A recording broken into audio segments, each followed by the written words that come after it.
নবনীরদ নিন্দিত কান্তিধারম রসসাগর নাগর भूपवरं। हरे कृष्णा। हरे कृष्णा। हम लोग श्रीमद् भागवतम के पहले स्कंद में हैं। 13वां अध्याय चल रहा है। हम लोग श्लोक नंबर 53 से आज कंटिन्यू करेंगे। आज हम लोग श्लोक संख्या 53 से हम लोग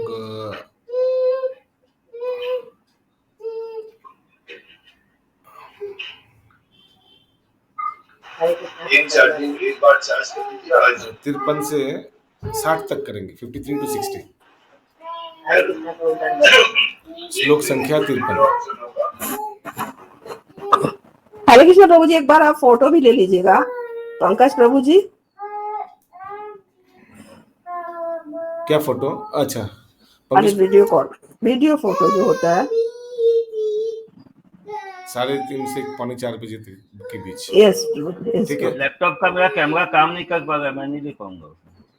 ओके ठीक है, मैं कोशिश करूंगी। अरे मोबाइल से आप ले लीजिए ना स्क्रीन। समझ रहे हैं आप पंकज प्रभु?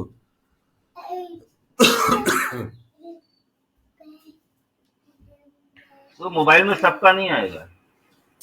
स्क्रीन का फिजिकली मोबाइल से ले लीजिए। ठीक है, बहुत क्लियर नहीं आएगा। अच्छा, शशि माता जी आप लैपटॉप यूज कर रहे हैं क्या?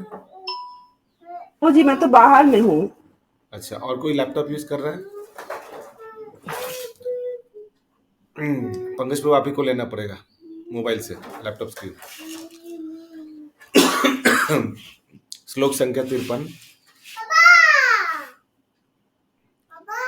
स्नात्वा अनुसवनं तस्मिन्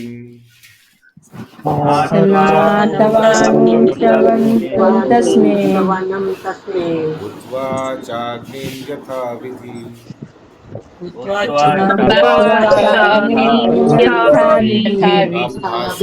अभक्ष्य उपसन्तात्मा स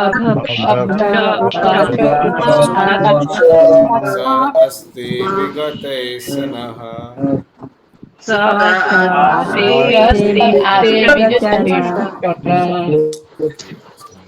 प्रिया माता जी।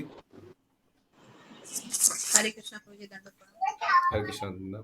इस समय सप्त स्रोत के तट पर धृतराष्ट्र कीर्ति, ये क्या आ गया? इसको सही करो। ये यहाँ कैसे आ गया? हाँ, फिर से पढ़िए माता जी। इस समय सप्त स्रोत के तट पर धृतराष्ट्र नित्य 3 बार प्रातः, दोपहर तथा संध्या समय स्नान करके, अग्निहोत्र यज्ञ संपन्न करके तथा केवल जल पीकर अष्टांग योग का अभ्यास करने में लगे हैं। इससे मनुष्य को मन तथा इंद्रियों पर संयम रखने में सहायता मिलती है और वह पारिवारिक स्नेह संबंधी विचारों से सर्वदा मुक्त हो जाता है।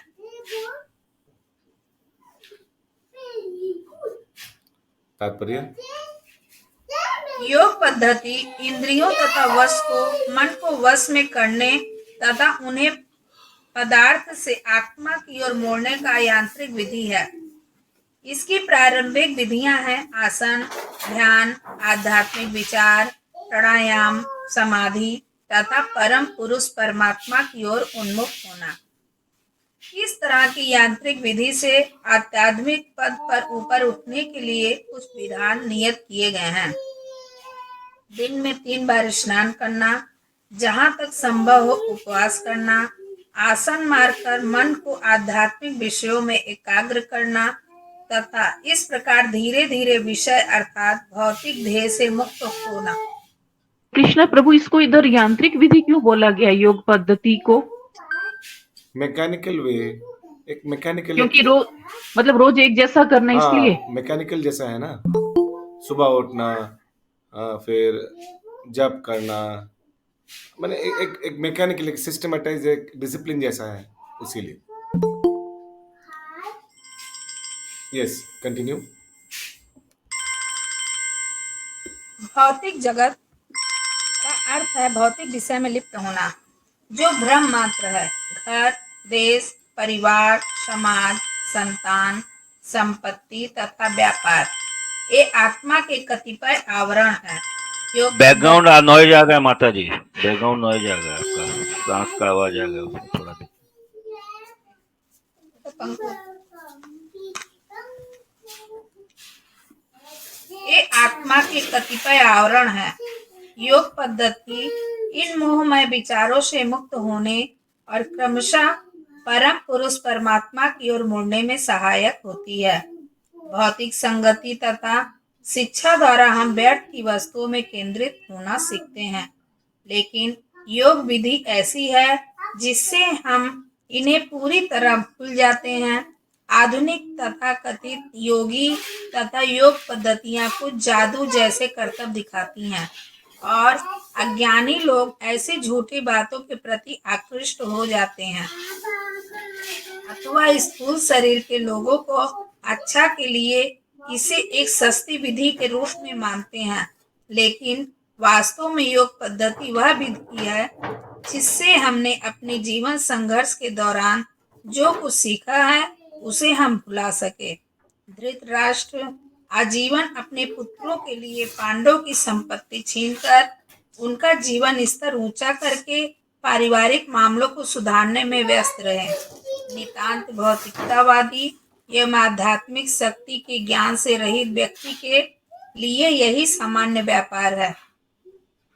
वह यह नहीं देख पाता कि ये किस तरह उसे स्वर्ग से नरक में घसीट कर ले जा सकते हैं, किंतु अपने छोटे भाई विदुर के अनुग्रह से धृतराष्ट्र को ज्ञान हुआ और वे अपने निपट मोहयुक्त व्यापारों को देख पाए और ऐसे ज्ञान के कारण ही वे आत्मानुभूति के लिए अपना घर छोड़ सके। श्री नारद देव ऐसे स्थान पर जो स्वर्गिक गंगा के प्रभाव से पवित्र था उनकी आध्यात्मिक प्रगति की भविष्यवाणी कर रहे थे। बिना भोजन किए केवल जल पीकर रहना भी उपवास करना माना जाता है।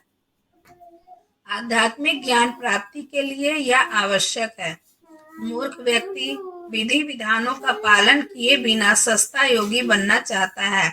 सर्वप्रथम जिस व्यक्ति की अपनी जीभ पर लगाम नहीं है वह कभी योगी नहीं बन सकता। योगी तथा भोगी दो विरोधी शब्द हैं। भोगी अर्थात जो खाता पीता मौज करता है वह योगी नहीं बन सकता, क्योंकि योगी को मनमाना खाने तथा पीने की छूट कभी भी नहीं है। हमें इस बात पर ध्यान देने में लाभ होगा कि धृतराष्ट्र ने केवल जल पीकर तथा एकांत में बैठकर भगवान हरि के विचारों में तन्मय होकर कैसे अपना योग प्रारंभ किया।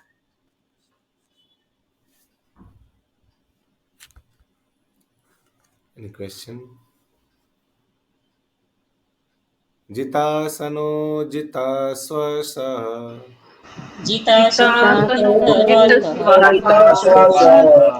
प्रत्यारित सदिन्द्रियः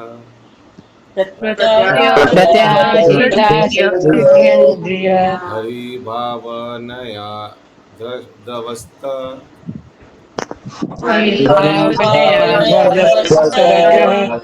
राजसत्त्वतमो मलः। Yes.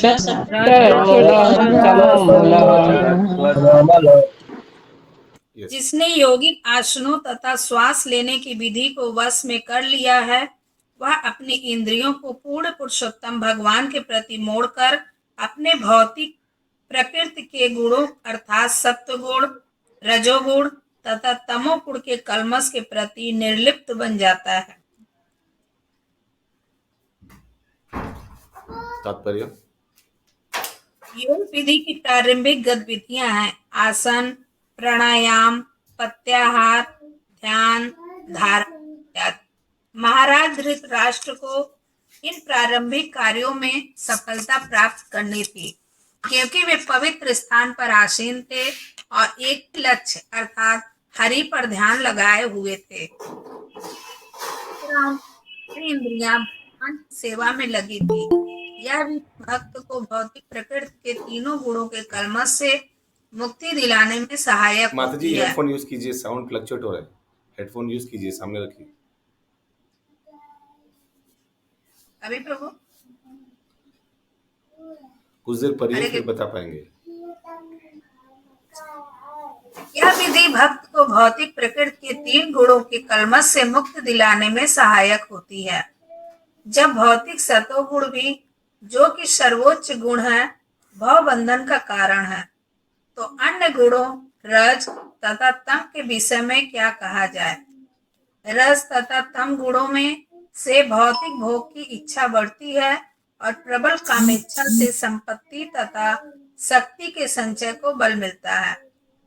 जिसने इस दोनों अधम प्रवृत्तियों को जीत लिया है और अपने आप को सत्व गुण के स्तर पर उन्नत कर लिया है, जो ज्ञान तथा नैतिकता से परिपूर्ण है, वह भी इंद्रियों को अर्थात नेत्र, जीभ, कान, नाक तथा स्पेंद्रियों को वश में नहीं कर सकता, किंतु जिसने उपयुक्त विधि से भगवान हरि के चरणों में आत्मसमर्पण कर दिया है, वह भौतिक प्रकृति के गुणों के प्रभाव को पार कर सकता है और भगवान की हरे सेवा। कृष्णा प्रभु जी। यस माता जी। प्रभु जी यहाँ लिखा हुआ है कि ये जिसने इन दोनों अधम प्रवृत्तियों को जीत लिया है, तो दोनों अधम प्रवृत्तियां क्या हुआ? पैशन एंड इग्नोरेंस, रजोगुण और ओके तमोगुण। ओके। वह भौतिक नहीं नहीं नहीं प्रकृति रजो और तमो जिसने जीत लिया ना, रजोगुण और तमोगुण, passion and ignorance increases the material propensities of hankering for material enjoyment and a strong sense of lust provokes। नहीं, ये नहीं है।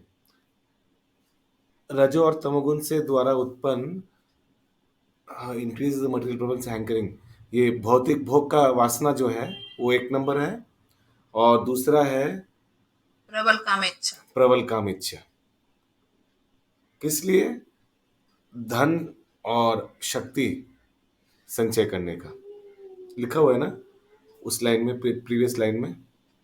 यस प्रभु जी। हाँ लिखा हुआ है। यस, आगे। हरे कृष्णा प्रभु जी, दंडवत प्रणाम। हरे कृष्ण। तो प्रभु जी यहाँ पे भौतिक सतोगुण का मतलब क्या होगा? ये जैसे सतोगुण नॉर्मल देवी देवता का उपासना करना, ये भी सतोगुण में आता है। आई मीन ऑफ कोर्स कौन सा देवी देवता कर वो भी देखा जाना चाहिए। जैसे कुछ कुछ देवी देवता है ब्रह्म रजोगुण में, किसी कुछ है तमोगुण में भी। तो सतोगुण में क्या क्या कार्य होता है हम लोग को मालूम है, जैसे सुबह उठ जाना और कुछ कुछ सतोगुणी कार्य करना, जैसे गार्डनिंग, ये अष्टांग योग भी सतोगुण में आता है। शरीर का ख्याल रखना, अनुलोम विलोम, ये सब सतोगुणी कार्य है, भौतिक सतोगुणी कार्य। फिर जो डेली यूज में जो सतोगुण का होता है वर्क, वो सारा सतोगुण ही हो गया, भौतिक सतोगुण। डेली क्या समझा नहीं आपने, क्या बोला? तो जो डेली जैसे हम लोग डेली लाइफ के लिए जो करते हैं सतोगुण में रह के, डेली लाइफ के लिए बहुत कुछ करते हैं। वो भौतिक, जैसे भौतिक इच्छा से रिलेटेड जो भी सतोगुण का काम करते हैं, हाँ। जैसे पूजा पाठ करना, पुण्य करना, पूजा पाठ भी देखना पड़ेगा। पूजा पाठ बोलने से नहीं होगा। अगर काली का उपासना कर रहे हैं तो वो कभी कभी तमोगुण में भी आता है, हम लोग को मालूम है ना। तमोगुण में लोग कौन सा देवी देवता को पूजा करता है, रजोगुण में कौन सा। अगर कुछ इच्छा के लिए हम लोग पूजा पाठ कर रहे हैं तो वो रजोगुण में आता है, कुछ पाने की इच्छा में। ये सब हम लोग पढ़े हैं भगवत गीता में। सो सिर्फ पूजा पाठ बोलने से नहीं होगा, उसको उसमें अंदर जाना पड़ेगा। ठीक है, आगे। हरे कृष्ण प्रभु। हरे कृष्ण প্রভু। হরে কৃষ্ণ প্রভু। এখানে বলছে এই দুটি জঘন্য বৃত্তি জয় করে সত্ত্বগুণের স্তরে উন্নীত হয়েছেন তিনি। জ্ঞান এবং নীতিবোধের এই উন্নত স্তরে উন্নীত হওয়া সত্ত্বেও তার চক্ষু, কর্ণ, নাসিকা, জিহ্বা এবং ত্বকের ইন্দ্রিয়ানুভূতি দমন করতে পারেন না। মানে তো এই দুটি অধিষ্ঠিত হওয়ার পরেও পারে না, তাই বলছে। না, পারে না, শতগুণে স্থিরে আসার পরেও পারে না। ওই জন্য বিশুদ্ধ শতগুণে আসতে হবে। আচ্ছা, কারণ কি এই শতগুণ জাগতিক শতগুণ, এটার কোনো দাম নাই। আচ্ছা, आगे। ঠিক আছে माताजी। किंतु जिसने उपयुक्त विधि से भगवान हरि के चरणों में आत्मसमर्पण कर दिया है, वह भौतिक प्रकृति के गुणों के प्रभाव को पार कर सकता है। हरे कृष्ण। और तो आप लोग भी देखिए, आप लोग के परिवार में या पड़ोसी में एक ही बिल्डिंग में बहुत ऐसा लोग होगा, बहुत सतोगुणी लोग हैं, बहुत सात्विक लोग हैं। होता होगा ना कोई बहुत बुजुर्ग आदमी, हाँ, धोती पे कुर्ता पहनता है, सुबह सुबह गंगा स्नान नहाता है और फिर आकर पंछियों को दाना देता है, कुत्ते बिल्ली को बिस्किट और दूध पिलाता है, हाँ, और फिर छत पे उठ के अनुलोम विलोम कपालभाति करता है, योग व्यायाम करता है, योगा आसन करता है ना। ऐसा बहुत लोग टाइम पे ऑफिस जाता है, सब अपना जिम्मेदारी बहुत अच्छा से निभा रहा है, शाम को पूरा बाजार बाजार करके एकदम सब कुछ लाता है, मंदिर में बैठ के 2 घंटा क्या जपता है भगवान जाने, है ना। ऐसे ऐसे लोग है ना। और ससुर जी थे प्रभु जी। बहुत डिसिप्लिन्ड, बहुत डिसिप्लिन्ड। बिल्कुल। हाँ, भक्ति योग में नहीं है, भगवान का नहीं हो रहा है, भगवान हरि का नहीं हो रहा है, तो फिर वो सतोगुणी, लेकिन भौतिक सतोगुणी बोला जाएगा। प्रभु जी आपका आवाज भी बहुत स्लो आ रहा है। हमारा आवाज बहुत स्लो आ रहा है। आई डोंट नो, वॉल्यूम तो ठीक फुल है, है। हम लोग को तो ठीक है प्रभु। ठीक है, अच्छा। ओके, हेडफोन लगा लीजिए। प्रभु जी का आवाज ठीक आ रहा है लेकिन दिखाई हाँ। नहीं पड़ रहा है। अरे दिख रहे तो हमको नहीं दिखाई पड़ रहा है। प्रभु जी हाथ हिला रहा है। और आवाज भी ठीक है। ये नेटवर्क के कारण होता है। हाँ, Yes, दोनों सही है वैसे। आगे। पढ़ो एकदम प्रभु। साफ है।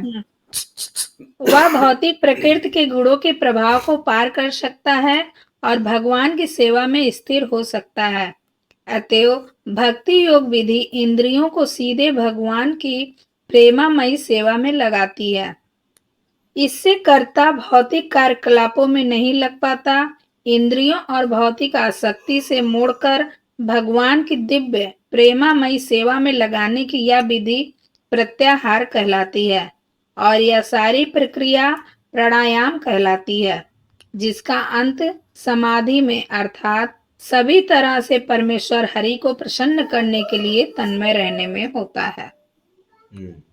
ये भौतिक प्राणायाम है। हाँ, या भी जो बोला जा रहा है वो भौतिक नहीं, आध्यात्मिक प्राणायाम है, भगवान पे ध्यान लगाना। ऐसे हम लोग भौतिक प्राणायाम में क्या करते हैं, अपने सांस पे ध्यान लगाते हैं। सांस माने सासू माँ का बात नहीं कर रहा हूँ, ये ब्रीदिंग, सांस पे ध्यान लगाते हैं ना। इनहेल, एक्सहेल, इनहेल, ध्यान दो, सांस आ रहा है जा रहा है, आ रहा है जा रहा है, ऐसे हम लोग करते हैं ना, सिखाते हैं ना योग मास्टर। मेडिटेशन, हाँ। अगला श्लोक। विज्ञानात्मनि संयोग्य विज्ञानात्मनि संयोग्य क्षेत्रज्ञ प्रविलाप्यतम्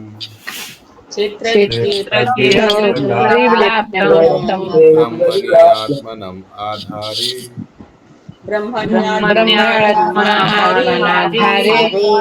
गताम्बरम् इवाम्बरे। ये सुषमा जायसवाल माता जी पढ़ना चाहेंगे? सुषमा जायसवाल माता जी। हरे कृष्ण प्रणाम। हरे कृष्ण दंत। इस पढ़ूंगी। महाराज धृतराष्ट्र को अपनी शुद्ध सत्ता को बुद्धिमानी में संयोजित करके तब परम पुरुष के साथ जीव के रूप में गुणों के एकात्मकता के बोध सहित परम ब्रह्म के साथ तदाकार होना होगा। घटाकाश से मुक्त होकर उन्हें आध्यात्मिक आकाश तक ऊपर उठना होगा। और एक बार माता जी। यस प्रभु।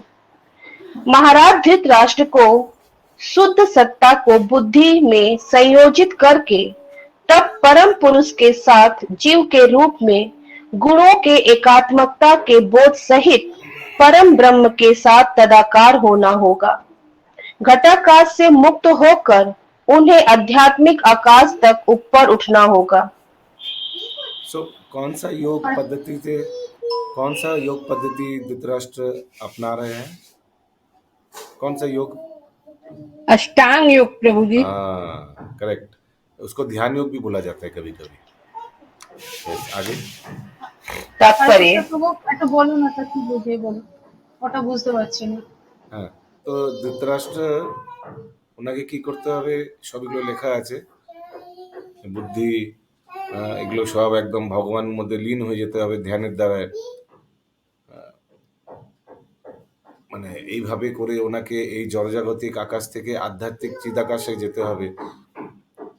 তো এই পদ্ধতিটা কি পদ্ধতিটা কি কর্মযোগ, জ্ঞানযোগ, ধ্যানযোগ না ভক্তিযোগ? ওটাই আমি জিজ্ঞেস করলাম। এটা সম্পূর্ণভাবে ধ্যানযোগ। যদি আগের শ্লোকটাও দেখেন সেখানেও ক্লিয়ারলি বলা হয়েছে এই অষ্টাঙ্গ যোগ এগুলো ধ্যান যোগের মধ্যেই আসে। ওকে, এই তাৎপর্যে আরো জিনিসটা ক্লিয়ার হবে। यस माताजी। तात्पर्य: जीव भौतिक जगत पर प्रभुत्व जताने तथा परमेश्वर के साथ सहयोग न करने की इच्छा से महातत्व से संपर्क करता है और इस महातत्व से भौतिक जगत, बुद्धि, मन तथा इंद्रियों के साथ उसकी झूठी पहचान बनती है। इससे उसकी शुद्ध आध्यात्मिक पहचान ढक जाती है। योग विधि से जब आत्म साक्षात हरे कृष्ण माताजी। হরে কৃষ্ণ। হ্যাঁ, মহত্তত্ত্ব নামক জড়া প্রকৃতির উপাদানের সংস্পর্শে আছে। মহত্তত্ত্ব নামক জড়া সব- উপাদান বলতে কি সব বলতে 24টি চাইছো? মহাতত্ত্ব, পৃথিবী, জল, অগ্নি, বায়ু, আকাশ, কর্ম ইন্দ্রিয়, জ্ঞান ইন্দ্রিয়, সব 24টা যতগুলো, আচ্ছা আচ্ছা, এইগুলোর আমরা সংস্পর্শে চলে আসি না জড় জগতে, জড় জগতে, ওটাই বলা হচ্ছে। হ্যাঁ হ্যাঁ, আচ্ছা ঠিক আছে। योग विधि से जब आत्म साक्षात्कार में उसकी शुद्ध पहचान की अनुभूति हो जाती है, तब उसे 5 स्थूल तत्वों तथा मन और बुद्धि नामक सूक्ष्म तत्वों को संयोजित करके मूल स्थिति में अर्थात पुनः महातत्व में लौटना होता है। इस प्रकार उसे महातत्व के बंधन से छूटकर परमात्मा से तदाकार होना होता है। दूसरे शब्दों में उसे इसकी अनुभूति करनी होती है कि वह गुणात्मक रूप से परमात्मा से अभिन्न है। इस प्रकार से वह अपनी शुद्ध पहचान करके भौतिक आकाश को पार कर सकता है और इस प्रकार श्री भगवान की दिव्य प्रेमा भक्ति में लग जाता है। महाराज धृतराष्ट्र ने महात्मा विदुर तथा श्री भगवान की कृपा से आध्यात्मिक पहचान की यह सर्वोच्च सिद्धि अवस्था प्राप्त कर ली। महात्मा विदुर के व्यक्तिगत संपर्क से उन्हें श्री भगवान की कृपा प्राप्त हो सकी और जब वे महात्मा विदुर के उपदेशों का वास्तव में पालन कर रहे थे, तब श्री भगवान ने सिद्ध अवस्था प्राप्त करने में उनकी सहायता की। श्री भगवान का शुद्ध भक्त ना तो भौतिक आकाश के किसी ग्रह पर रहता है, ना ही वह भौतिक तत्वों से किसी प्रकार के संपर्क का अनुभव करता है। श्री भगवान के उद्देश्य के समान ही उद्देश्य की आध्यात्मिक धारा से परिपूरित होने के कारण उसके तथाकथित भौतिक शरीर का अस्तित्व नहीं रहता। हरे कृष्णा। यस, ये पैराग्राफ के आगे वाला जो पैराग्राफ अभी माताजी ने पढ़ा उसमें हम लोग देखते हैं कि विदुर के संस्पर्श में रहने के वजह से धृतराष्ट्र को कृपा मिला। लास्ट में ये लिखा हुआ है ना, शुद्ध भक्त के संस्पर्श में रहने से देखिए धृतराष्ट्र जैसे पापी को भी कृपा मिल गया, क्योंकि विदुर भगवान के शुद्ध भक्त हैं। और क्योंकि धृतराष्ट्र विदुर के संस्पर्श में आया, उनका आदेश को समझा, सुना, तो फिर भगवान ने उनको सर्वोच्च स्टेज लिखा है इंग्लिश में, यानी सर्वोच्च पद में जाने का सहायता किया भगवान। किसी का कोई नहीं, प्रश्न? विदुर तो पहले से थे उनके संग, मतलब राजमहल में रहते थे ना। हाँ, लेकिन विदुर तो भक्त हैं, तो उस संगत का असर तो मिलेगा धृतराष्ट्र को। हाँ, अगर कोई प्रभु जी यहाँ पे लिखा है कि जब वे विदुर के उपदेशों का पालन कर रहे थे तब उनको फिर कृपा मिलना चालू। पहले तो उसको फॉलो नहीं कर रहे थे ना विदुर के उपदेशों को। यहाँ क्या लिखा है लास्ट सेंटेंस में, by his personal contact with Vidur, संस्पर्श में रहने के बाद, जैसे इंग्लिश में बोलते हैं ना, friends friend is friend, friends enemy is enemy, मालूम है ये सब, enemy is friend, I don't know whether you all know all this, both is easy. तो वैसे ही कोई साधु व्यक्ति के संस्पर्श में रहने की वजह से, जो साधु व्यक्ति भगवान के संस्पर्श में है, तो फायदा होता है। भगवान, देखिए लास्ट सेंटेंस में लिखा है, बहुत सुंदर लिखा है प्रभुपाद जी ने। यस, आगे नेक्स्ट पैराग्राफ स्टार्ट कीजिए सुषमा माता जी। श्री भगवान का शुद्ध भक्त ना तो भौतिक आकाश के किसी ग्रह पर रहता है, ना ही वह भौतिक तत्वों से किसी प्रकार के संपर्क का अनुभव करता है। श्री भगवान के उद्देश्य के समान ही उद्देश्य की आध्यात्मिक धारा से परिपूरित होने के कारण उसके तथाकथित भौतिक शरीर का अस्तित्व नहीं रहता और इस प्रकार वह महातत्व के समस्त कलमश से सदा के लिए मुक्त हो जाता है। प्रभु जी ये लाइन थोड़ा बताइए, समझाइए तो, भगवान के उद्देश्य के समान उद्देश्य क्या है, इंग्लिश में क्या लिखा है ये? A pure devotee of the Lord does not live on any planet of the material sky, nor does he feel any contact with material element. His so-called material body does not exist, being surcharged with the spiritual current of the Lord's identical interest, and thus he is permanently freed from all contaminations of the sum total of the Mahatattva.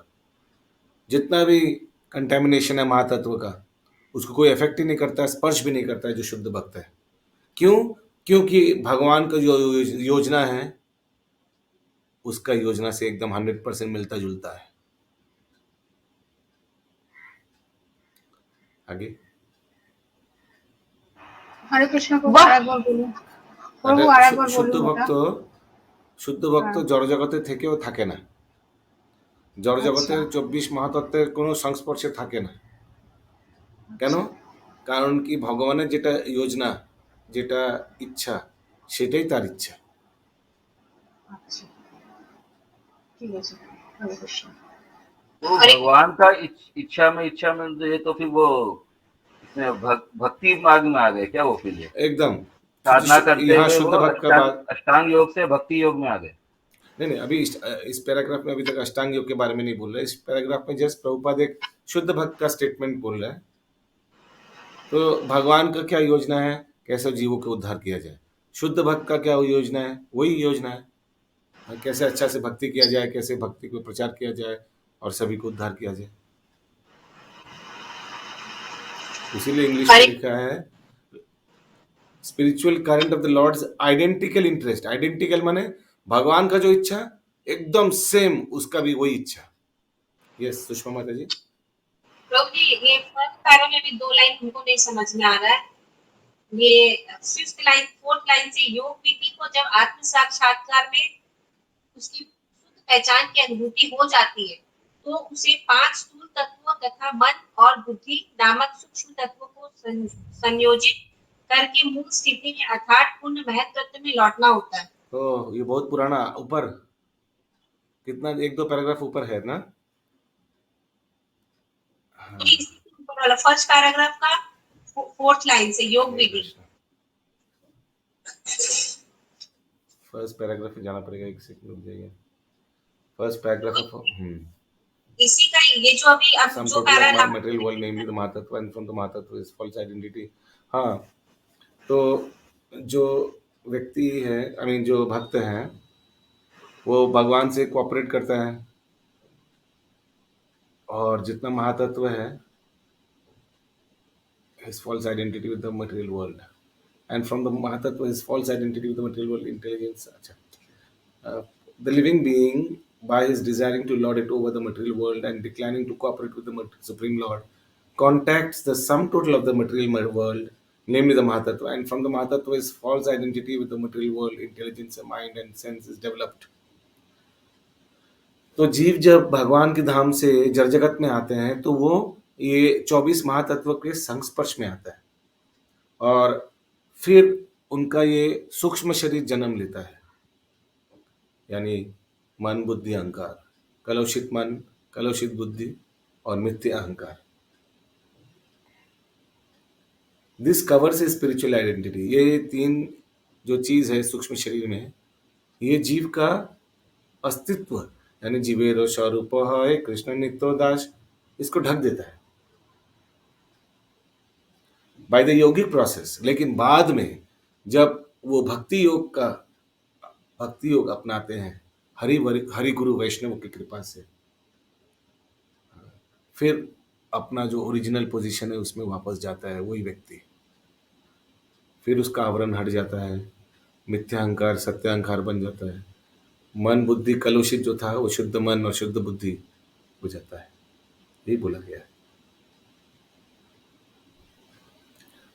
And one has to revert the original position by amalgamation the 5 gross element and subtle element mind and intelligence तो महातत्व गया। फिर वही amalgamation जो कलुषित चीज है उसको वापस दे देता है, महातत्व को नहीं चाहिए, सब कुछ वापस देकर भगवान के धाम चला जाता है जी।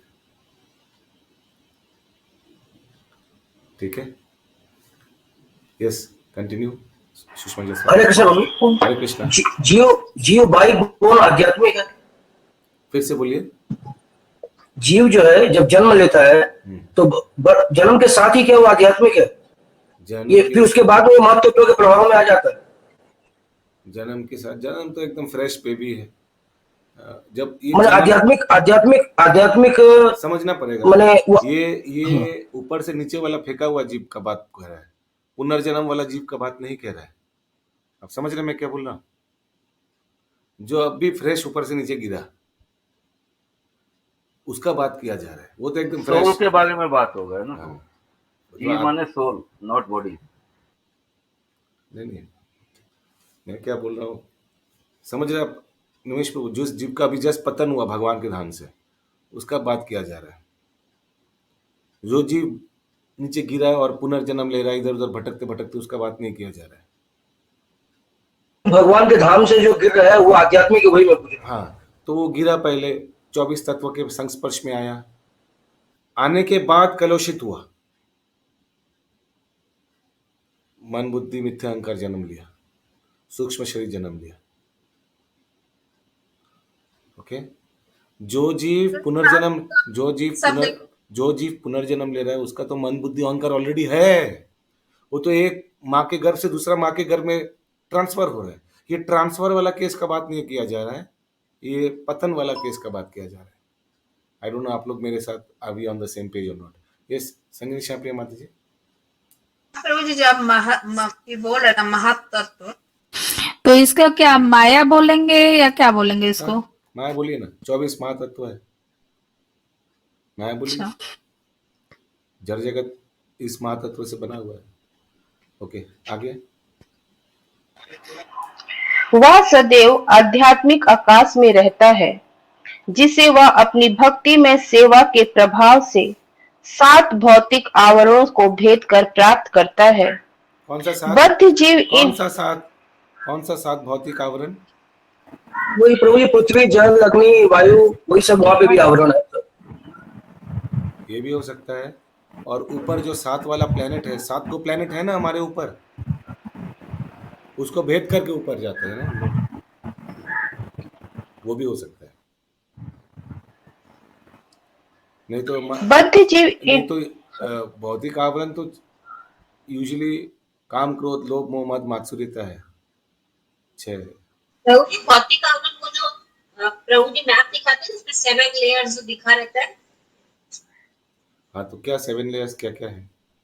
नाम नहीं याद। हाँ, पृथ्वी जल अग्नि वायु आकाश मन बुद्धि अहंकार, ये आवरण है क्या? पृथ्वी मल जल अग्नि वायु आवरण जैसे डिस्कस हो रहा था, तो उसमें 7 आवरण जो है, ये तो पंच तत्व है, ये आवरण कैसे है? आवरण 7 प्लैनेट हो सकता है या काम क्रोध लोभ मोह मद मात्सर्य, जिससे पूरा जो प्योर जीव है, प्योर आत्मा है, उसको ढक देता है ना आवरण। ये भौतिक आवरण बोला जाता है। ये पृथ्वी जल अग्नि वायु आकाश आवरण कैसा है ये? या आगे कृष्णा प्रभु, वो जो होता है अन्नमय कोश, प्राणमय कोश, वो सब क्या होते हैं? वो 4 कोश होते हैं ना शायद? 4, यस 4 होते हैं ना। हाँ, वो आवरण एक कान का भी 7 आवरण रहता है। 7 आवरण, I think it is usually वही 7 जो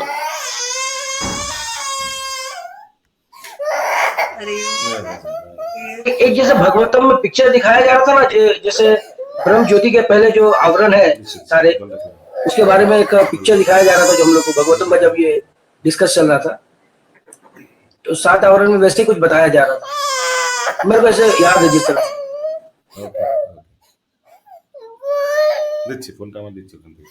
ओके, आगे आगे करते हैं इसको। इधर ये 7 आवरण को थोड़ा इधर स्थगित रखते हैं।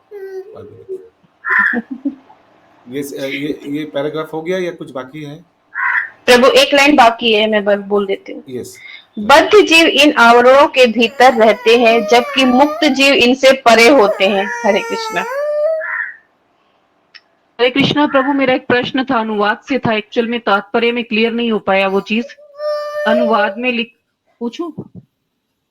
अनुवाद में था कि धृतराष्ट्र को अपनी शुद्ध सत्ता को बुद्धि में संयोजित करके तब परम पुरुष के साथ जीव के रूप में गुणों के एकात्मता के बोध सहित परम ब्रह्म के साथ, तो ये परम पुरुष और परम ब्रह्म क्या एक है या अलग अलग हुआ?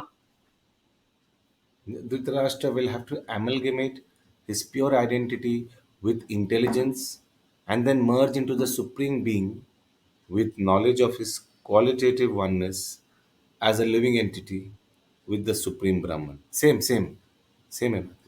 Okay. अगला श्लोक।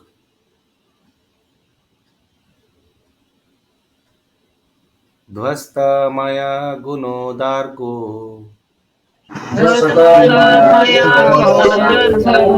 विरुद्ध करणाशयः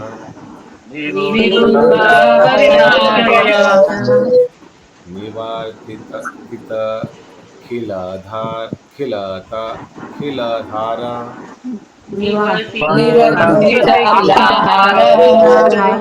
अस्ति स्नानुरिवाचलः तस्य अन्तरायो नैव भूत्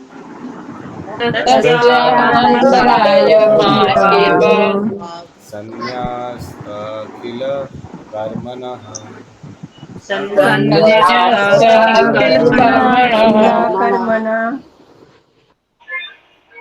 उन्हें इंद्रियों के समस्त कार्य बाहर से भी रोक देने होंगे और भौतिक प्रकृति के गुणों से प्रभावित होने वाली इंद्रियों की अंतःक्रियाओं के प्रति भी अभेद रहना होगा।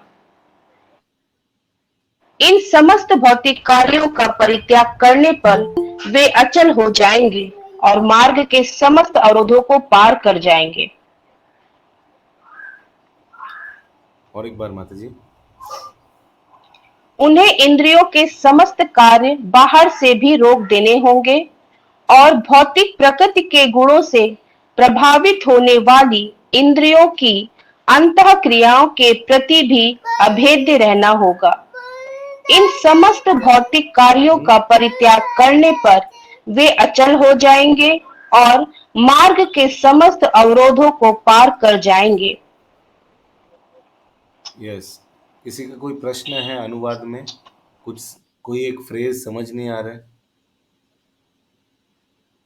प्रभु जी, ये बाहर का कार्य क्या होगा? यही खाना पीना सोना? एक्सटर्नली हाथ, इंद्रिय, चक्षु, कान, नाक, जीवा तक, हाँ, ये सब एक्सटर्नली ऑल बंद करना पड़ेगा, सस्पेंड।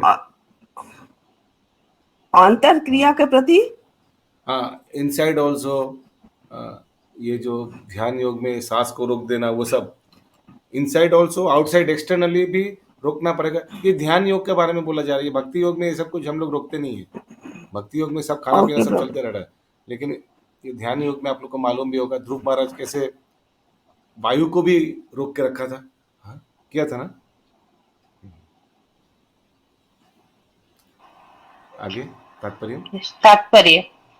महाराज धृतराष्ट्र ने योग विधि के द्वारा सब प्रकार की भौतिक प्रतिक्रिया का निषेध करने का स्तर प्राप्त कर लिया था। प्रकृति के भौतिक गुणों के प्रभाव का शिकार बन जीव पदार्थ को भोगने की दुर्धर्म इच्छा के वश हो जाता है, किंतु योग विधि से मनुष्य ऐसे मिथ्या भोग से बच सकता है। प्रत्येक इंद्रिया सदा अपने भोजन की तलाश में रहती है और इस प्रकार बद्ध जीवों पर चारों ओर से हमला होता है और उसे किसी भी कार्य में स्थिर होने का अवसर नहीं मिल पाता। आवाज छोड़ना, गाड़ी आवाज छोड़ना। श्री नारद मुनि ने महाराज युधिष्ठिर को सलाह दी कि वे अपने ताऊ को घर वापस लाने का प्रयास करके उन्हें विचलित ना करें। हरे कृष्ण प्रभु जी, ये प्रत्येक इंद्रियां भोजन की तलाश में रहती है, मतलब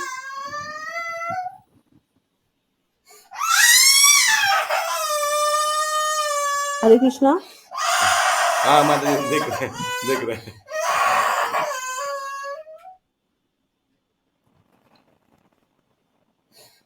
माता जी श्लोक नंबर बताना, श्लोक नंबर 56 माता जी, 56। ठीक है।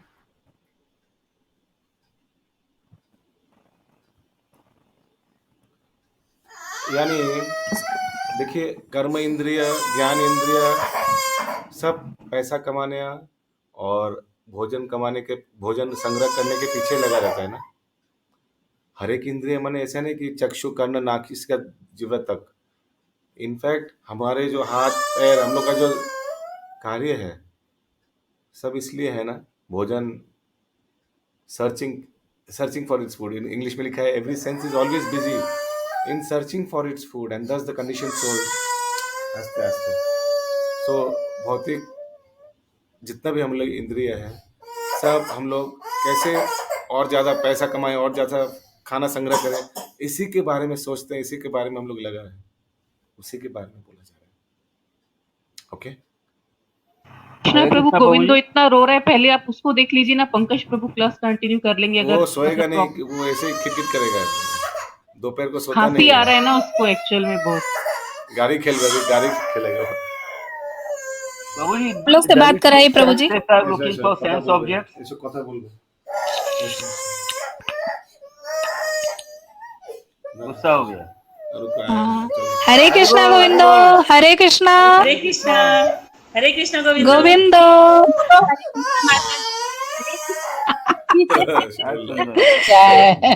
छोड़ दिया प्रभु जी, पंकज प्रभु देख लेंगे। प्रभु जी, does it mean senses are always looking for sense objects? Yeah, but it is talking about looking for food. The sense objects are the food of senses. No, there are other than food also. Many lust is also there. Okay. हाँ. The lust for lust that will be searching for the object of the lust. Anyways, आप कह रही अभी मैं थोड़ा कुछ खेलना मिलना देता हूँ। हरी बोल।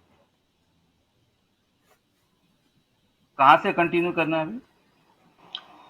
प्रभु श्री नारद मुनि ने महाराज युधिष्ठिर को सलाह दी यहाँ से। अच्छा, अभी तो तात्पर्य चालू नहीं हुआ है ना? पर ये तो चल हो रही गया, है। तात्पर्य चालू हो गया। कौन सा लाइन?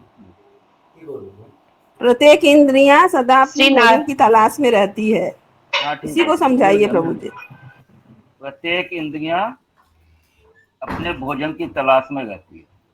हाँ, तो जैसे कि इंद्रियां जब वो है जो सेंस है, जो इंद्रियां है वो अपना भोजन, इंद्रियों का भोजन क्या होगा? जैसे यदि भूख है, जो आदमी को स्वाद का इंद्रिय, यदि ज्यादा स्वाद का इंद्रिय है तो क्या कहेगा? एकदम अच्छा भोजन की तलाश में रहेगा।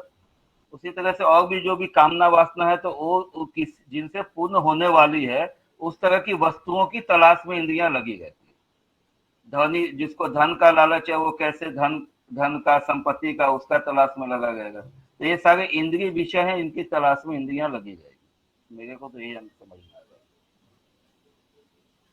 है। प्रभु जी, यस, कंटिन्यू करो प्रभु जी। हाँ माता।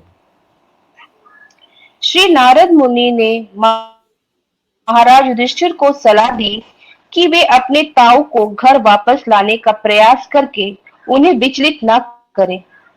वे अब किसी भी भौतिक वस्तु के आकर्षण से परे थे। भौतिक प्रकृति के गुणों की कार्य करने की विभिन्न विधियां हैं, किंतु प्रकृति के भौतिक गुणों के भी ऊपर आध्यात्मिक गुण है जो परम पूर्ण है। निर्गुण का अर्थ है ये समझ में आ गया? भौतिक प्रकृति के गुणों की कार्य करने की विभिन्न विधियां हैं। না প্রভু ওখানটা বুঝিয়ে বলুন প্রভু। भौतिक পরা प्रकृति প্রকৃতির চিন্ময় গুণ। হ্যাঁ। भौतिक प्रकृति तीनटे गुण হুম, तीन गुणেर मध्य कार्य करे भौतिक प्रकृति। तो ये तीन सत्वगुण रजोगुण तमोगुण तो आलादा आलादा गुण आलादा आलादा रकम रिजल्ट है। হুম, किंतु प्रकृति के भौतिक गुणों के ऊपर आध्यात्मिक गुण है, किंतु तार ऊपर আছে आध्यात्मिक আচ্ছা जो परम पूर्ण। ঠিক আছে প্রভু, ঠিক আছে প্রভু। प्रभु कंटिन्यू। हाँ, निर्गुण का अर्थ है प्रतिक्रिया विहीन। आध्यात्मिक गुण तथा इसका प्रभाव समान है, अतएव आध्यात्मिक गुण को निर्गुण कहकर उसे भौतिक गुण से भिन्न दिखाया जाता है। प्रकृति के भौतिक गुणों से पूर्णता अवरुद्ध होने पर मनुष्य आध्यात्मिक मंडल में प्रवेश करता है और आध्यात्मिक गुणों से प्रेरित कर्म भक्ति कहलाता है। अतएव भक्ति परम पूर्ण के सीधे संपर्क द्वारा प्राप्त किया गया निर्गुण है, जिसे परम पूर्ण के संपर्क द्वारा प्राप्त किया जाता है। हरे कृष्ण। हरे कृष्ण। कोई प्रश्न है? कंटिन्यू करें। लास्ट का थोड़ा समझा दीजिए प्रभु जी। कौन सा? यही सब मतलब लास्ट की कहाँ जो से? 3 4 5 ये प्रकृति के भौतिक गुणों से अवरुद्ध पूर्णता अवरुद्ध होने एक पर मिनट। हाँ, ठीक है। प्रकृति के भौतिक गुणों से पूर्णता अवरुद्ध होने पर मनुष्य आध्यात्मिक मंडल में प्रवेश करता है। अवरुद्ध होने पर नहीं, ये मतलब जब भौतिक गुणों से ऊपर उठ जाता है, 3 गुणों से ऊपर उठ जाता है, जब वो गुणों से का प्रभाव से निर्लिप्त हो जाता है, जब भी तो आध्यात्मिक आकाश आध्यात्मिक मंडल में स्पिरिचुअल प्लेटफॉर्म में प्रवेश करता है। चीनी दे ब्रेड का और आध्यात्मिक गुणों से प्रेरित कर्म जो है वो भक्ति कहलाता है। जब स्पिरिचुअल प्लेटफॉर्म में आ जाता है तो उसका जो भी एक्टिविटीज होता है वो भक्ति में एक आगे हो जाता है। अतएव भक्ति परम पूर्ण के सीधे संपर्क द्वारा प्राप्त किया गया निर्गुण है। मतलब जब भगवान से परम पूर्ण से जब सीधा संपर्क हो जाता है तो 3 गुणों के ऊपर हो जाता है, यानी निर्गुण हो जाता है। परम पूर्ण के संपर्क द्वारा प्राप्त किया जाता है तो निर्गुण। लेकिन यहाँ पर निर्गुण का अर्थ है प्रतिक्रिया विहीन। तो भक्ति तो प्रतिक्रिया विहीन नहीं होती है, भक्ति में तो क्रियाएं कर। तो लेकिन इधर लिखा है ना कि आगे पूरा भक्ति। सुनिए पहले। अच्छा, भक्ति में क्रियाएं होती है वो, लेकिन निर्गुण का मतलब ये है कि जब 3 गुणों से ऊपर जो हो जाता है, प्रतिक्रिया विहीन मतलब 3 गुणों का रिएक्शंस के ऊपर जब हो जाता है तो वो निर्गुण हो गया। ठीक है, और कुछ है इसमें? रजो तमो सतोगुण से ऊपर उठ के। हाँ, जब नहीं 3 गुणों से ऊपर जब जो भी एक्टिविटीज होता है उसका 3 गुणों का प्रभाव से ऊपर जब उठ जाता है जीव, तो वो कब उठता है? जब उसकी क्रियाएं सारी क्रियाएं भगवान के लिए होती है। जब डिवोशनल एक्टिविटीज में आ जाता है तो 3 गुणों के प्रभाव से मतलब जो उसका जो कर्म फल है उसको प्रभावित नहीं करता है। सत्वगुण का सत्वगुणी फल, रजोगुण का रजोगुणी फल या तमोगुण का तमोगुणी फल उन एक्टिविटीज में प्रभाव नहीं करता है। जब वो क्या बोलते हैं भक्ति में क्रिया में चला जाता है, यानी कि वो निर्गुण है प्रभु जी। हाँ, उसी को निर्गुण कह रहे हैं। देखिए इसके आगे वाला लाइन में बोला गया है ये एक भक्ति प्रकृति के भौतिक गुणों के ऊपर आध्यात्मिक गुण है जो परम पूर्ण है। निर्गुण का अर्थ है प्रतिक्रिया विहीन, मतलब जिसके ऊपर प्रतिक्रिया मतलब जो जिन कर्मों का कर्म फल से बंधन नहीं होता है, जिनका रिएक्शंस जो है बांधता नहीं है, वो हो गया निर्गुण, वो प्रतिक्रिया विहीन है। सो प्रतिक्रिया विहीन है निर्गुण का अर्थ, क्रिया विहीन नहीं है, प्रतिक्रिया नहीं है, there is no reaction, reactions नहीं होगा। क्रिया विहीन नहीं बोला, भक्ति में तो क्रिया होता ही है, लेकिन भक्ति का क्रिया का कोई प्रतिक्रिया नहीं होता है, उसका फल बांधने वाला नहीं होता है।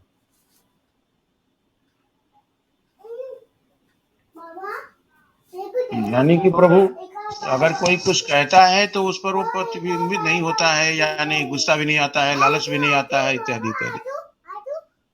हाँ, वो उनका इंद्रियां उनका कंट्रोल में आ जाते हैं। टिक टिक लिजर्ड है। यस, अगला श्लोक।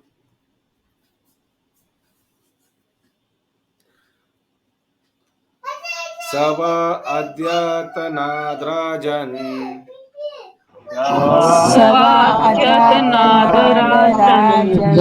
परत पंचमे अहनि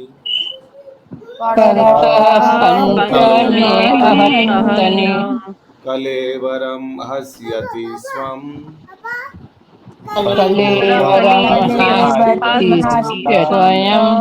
तच्च भस्मी भविष्यति।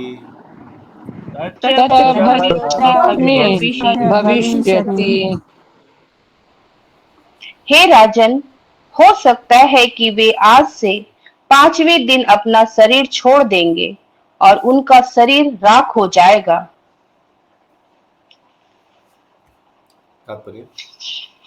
तात्पर्य, श्री नारद मुनि की भविष्यवाणी ने युधिष्ठिर महाराज को उस स्थान को जाने से रोक दिया जहां उनके ताऊ रह रहे थे, क्योंकि अपनी योग शक्ति से अपना शरीर त्यागने के पश्चात भी महाराज धृतराष्ट्र को किसी दह संस्कार की आवश्यकता नहीं थी। श्री नारद मुनि ने संकेत किया कि उनका शरीर स्वतः जलकर भस्म हो जाएगा। योग पद्धति की सिद्धि ऐसी ही योग शक्ति से प्राप्त की जाती है। योगी इच्छित समय में अपना शरीर त्याग सकता है और अपने इस शरीर को स्वयं के लिए सर्जित की हुई अग्नि से भस्म करके इच्छित ग्रह को प्राप्त कर सकता है। Hare Krishna. Self made fire, English में लिखा है सेल्फ मेड फायर। अपने शरीर से अग्नि उत्पन्न किया और पूरा शरीर को जला दिया, खत्म। वो कौन सा योगा है? तो ये अष्टांग योगा में मृत्यु के समय ऐसे ही होता है। हाँ, ये कोई सिद्धि होगा जिसमें व्यक्ति कर सकता है ऐसे। अगला श्लोक। ध्यान। यस जब हम लोग गीता में पढ़े तो उस समय ये भी बताया था अष्टांग योगी लोग वो जो पहाड़ से कूद जाते हैं अपना एक पर्टिकुलर पोजीशन में ताकि प्राण जो है शरीर से उसी के ऊपर से। हाँ, वो समय, डायरेक्शन, टाइम, सब कुछ सोचकर उस वहां पे, लेकिन वो ये मतलब स्वयं को भस्मीभूत करने वाला ये नहीं आया था उसमें। ये वाला नहीं था। बर्निंग सेल्फ इल्यूमिनेटेड फायर, ये नहीं था। अलग अलग पद्धति होगा, ये भी एक है। अपने आप को पूरा सेल्फ इल्यूमिनेटेड अग्नि से पूरा जला के भस्म कर देना, खत्म। कोई अंतिम क्रिया नहीं होगा। उसीलिए नारद मुनि बोला उधर जाके कोई फायदा नहीं है।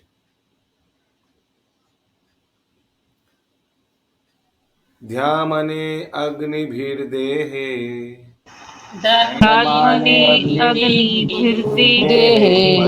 पत्नी सहोतजे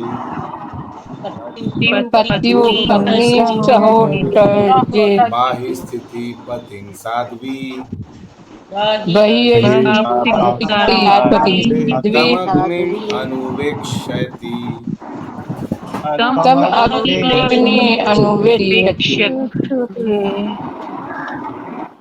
बाहर से अपने पति को अपनी योग शक्ति की अग्नि में अपनी कुटिया सहित जलता हुआ देखकर उसकी साध्वी पत्नी एकाग्रता पूर्ण ध्यान मग्न होकर अग्नि में प्रवेश करेगी।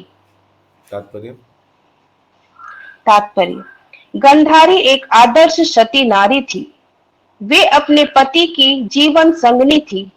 अतएव जब उन्होंने देखा कि उनके पति योग की अग्नि में पर्ण कुटी सहित जल रहे हैं तो वे निराश हो गई।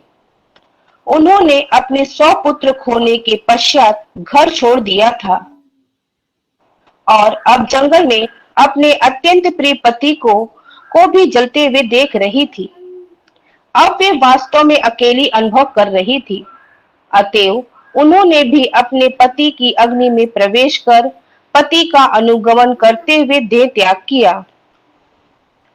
सती स्त्री का अपने पति की अग्नि में प्रवेश करना सती संस्कार कहलाता है और यह कर्म स्त्री के लिए अत्युत्तम माना जाता है।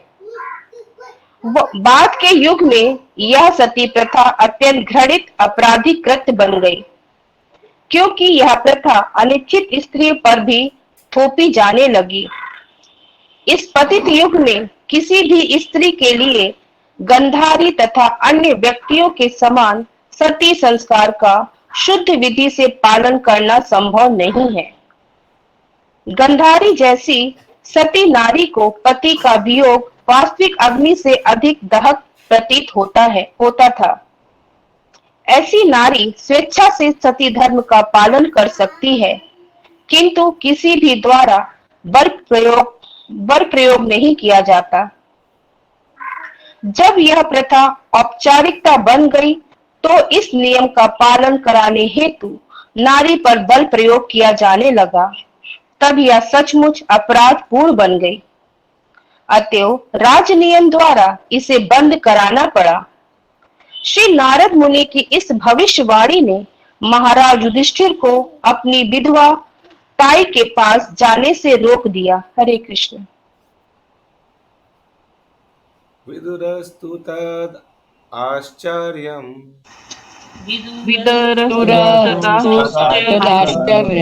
निशम्य कुरु नंदन हर्षशोकयुतस्तस्मात् तीर्थ निषेवकः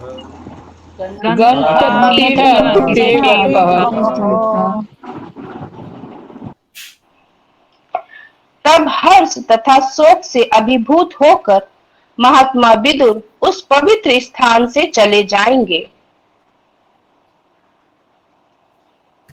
तात्पर्य: महात्मा विदुर मुक्त योगी के रूप में अपने भ्राता धृतराष्ट्र के आश्रम में प्रयाण को देखकर चकित थे, क्योंकि अपने विगत जीवन में भौतिकवाद में अत्यधिक लिप्त थे। निसंदेह महात्मा विदुर के ही कारण उनके भाई को जीवन की वांछित गति प्राप्त हुई। अतएव यह जानकर महात्मा विदुर परम प्रसन्न थे, लेकिन उन्हें दुख था कि वे अपने भाई को शुद्ध भक्त ना बना पाए। महात्मा विदुर ऐसा ना कर पाए क्योंकि महाराज धृतराष्ट्र उन पांडव से शत्रु भाव रखते थे, जो सभी श्री भगवान के भक्त थे। वैष्णव के चरण कमलों पर किया गया अपराध श्री भगवान विदुर हैप्पी था कि उनका भाई का ऐसे अंत हुआ, लेकिन बहुत हैप्पी नहीं था। क्यों नहीं था बहुत हैप्पी? क्योंकि वो शुद्ध भक्त नहीं बना पाए थे उनको। और पांचों पांडव जो थे भगवान के भक्त थे, उनको विद्वेषी थे, उनको हाँ करेक्ट। एक वो है, दूसरा है पांचाकल्प नहीं हुआ। हाँ, ध्यान योग से गया, भक्ति योग से मृत्यु नहीं हुआ। करेक्ट। आगे महात्मा विदुर को ग्लानि थी कि अपने भाई को मैं भक्त नहीं बना पाया। हाँ आगे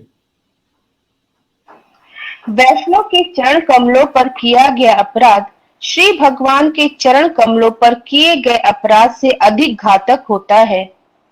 निश्चय ही महात्मा विदुर अपने भाई महात्मा धृतराष्ट्र पर अत्यंत कृपालु थे, कि जिनका पिछला जीवन अत्यंत भौतिकवादी था, किंतु ऐसी कृपा का वर्तमान जीवन के फल अंततः परमेश्वर की इच्छा पर निर्भर होता है। अतएव महाराज धृतराष्ट्र को केवल मुक्ति लाभ हुआ। श्री कृष्ण प्रभु, ये लाइन है ना, निश्चय ही विदुर अपने भाई धृतराष्ट्र पर अत्यंत कृपालु थे, जिनका पिछला जीवन अत्यंत भौतिकतावादी था, किंतु ऐसी कृपा का वर्तमान जीवन में फल अंततः परमेश्वर की इच्छा पर निर्भर होता है। इस लाइन का क्या मतलब है? मतलब Well, ultimately the result of such mercy certainly depends on the will of the Supreme Lord in the present life. Therefore, Dhritarashtra attained liberation only. And after many such, Vidur was certainly very liberal to bestow mercy upon his brother Dhritarashtra. तो धृतराष्ट्र तो बहुत भौतिक व्यक्ति था और विदुर बहुत अच्छा से प्रचार किया। एक सेकंड बाबा। बहुत अच्छा से प्रचार किया, बहुत कड़ा कड़ा शब्द बोला, क्या क्या श्लोक बोला था उस दिन विदुर धृतराष्ट्र को, ये तो कृपा करने के लिए। लेकिन फिर भी धृतराष्ट्र को भक्ति योग नहीं मिला, क्योंकि यहाँ फिर लिख रहे प्रभुपाद जी, भक्ति योग के लिए भगवान का कृपा भी दरकार है, सिर्फ वैष्णव का कृपा से नहीं चलेगा। भक्ति देवी का भी अनुमति, भगवान का सैंक्शन, ओके, वो भी जरूरी है। श्री प्रभुपाद वही बता रहे हैं, वो बेचारा ध्यान धृतराष्ट्र प्रभु ये नहीं थे ना, निर्गुण नहीं हो पाए थे। धृतराष्ट्र निर्गुण नहीं हो पाए, वो ब्रह्मज्योति में विलीन हो गया। Material sky to spiritual sky लिखा, स्पिरिचुअल धाम नहीं लिखा इंग्लिश में। भौतिक आकाश से आध्यात्मिक आकाश में चला गया। ध्यान योग में जो जैसे होता है ब्रह्म ज्योति में विलीन जाना। या आगे हो गया इस वाला। तमोगुण से आच्छादित थे तो क्या शुक्र समझ नहीं आया। धृतराष्ट्र प्रभु पांडवों के प्रति जो ईर्ष्या रखते थे, हाँ, इसको देखने से यही लगता था कि वो तमोगुण से आच्छादित थे। हाँ, वो तो था ही। ओके, अगला श्लोक, लास्ट श्लोक है आज का। नहीं प्रभु, बाकी अभी पूरा नहीं हुआ था। अच्छा, हाँ पढ़िए। अतएव महाराज धृतराष्ट्र को केवल मुक्ति लाभ हुआ। ऐसे अनेक मुक्त जीवनों के पश्चात ही भक्ति की अवस्था प्राप्त होती है। महात्मा विदुर अपने भाई तथा भाभी के देहांत से अत्यंत शोकातुर थे और ऐसे शोक को दूर करने का एकमात्र उपाय था कि वे तीर्थ यात्रा के लिए निकल पड़े। अतएव महाराज युधिष्ठिर के पास अपने जीवित चाचा महात्मा विदुर को पास बुलाने का अवसर न था। हरे कृष्ण। कृष्ण प्रभु जी, इसका मतलब यही हुआ कि वैष्णव जो अपराध किए थे धृतराष्ट्र, इसीलिए उनका मतलब मुक्त योगी हुआ, भक्ति नहीं प्राप्त कर पाए वो। हाँ, लिखा था ना पहले, थोड़ा आगे प्रभुपाद बताया था, भगवान कोई माफ कर बात देता है, लेकिन वैष्णव लेकिन वो कहते हैं ना, वैष्णव जिसके प्रति अपराध किया उससे जाके माफी मांगने से वैष्णव अपराध खत्म हो जाता है, जिसके प्रति हमने अपराध किया है। ऐसा होता है क्या? ये अम्बरीश महाराज का केस में देखा ना, दुर्वासा मुनि का केस में। हाँ, राइट। 60 नंबर श्लोक। इति उक्त्वा थारुहात् स्वर्गम्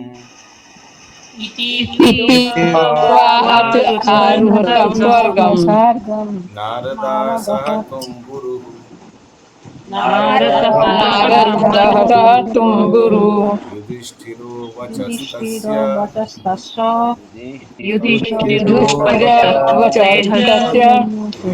कृत्वा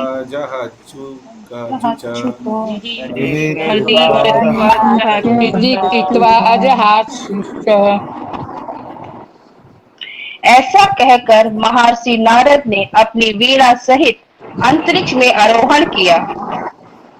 युधिष्ठिर ने उनके उपदेश को अपने हृदय में धारण किया, जिससे वे सभी शोकों से मुक्त हो गए। तात्पर्य: श्री नारद मुनि शाश्वत अंतरिक्ष यात्री है, जिन्हें भगवत कृपा से आध्यात्मिक शरीर प्राप्त हुआ है। वे बिना किसी प्रतिरोध के भौतिक तथा आध्यात्मिक दोनों ही जगतों के बाहर आकाश में विचरण कर सकते हैं और देखते ही देखते दूर सदूर के किसी भी ग्रह में तत्क्षण पहुंच सकते हैं। दासी पुत्र के रूप में हम उनके विगत जीवन का वर्णन पूर्व में कर चुके हैं। शुद्ध भक्तों की संगति करने से ही उन्हें शाश्वत अंतरिक्ष यात्री का पद प्राप्त हुआ था। अतएव उन्हें विचरण करने की स्वतंत्रता थी। हमें श्री नारद मुनि के चरण चिन्हों पर चलने का प्रयास करना चाहिए और यांत्रिक साधनों से अन्य लोकों तक पहुंचने का व्यर्थ प्रयास नहीं करना चाहिए। महाराज युधिष्ठिर धर्मात्मा राजा थे, अतएव समय समय पर उन्हें श्री नारद मुनि के दर्शन होते रहते थे। अतएव जो श्री नारद मुनि का दर्शन करने के इच्छुक हो, उन्हें सर्वप्रथम धार्मिक बनना होगा और श्री नारद मुनि के चरण चिन्हों का अनुसरण करना होगा।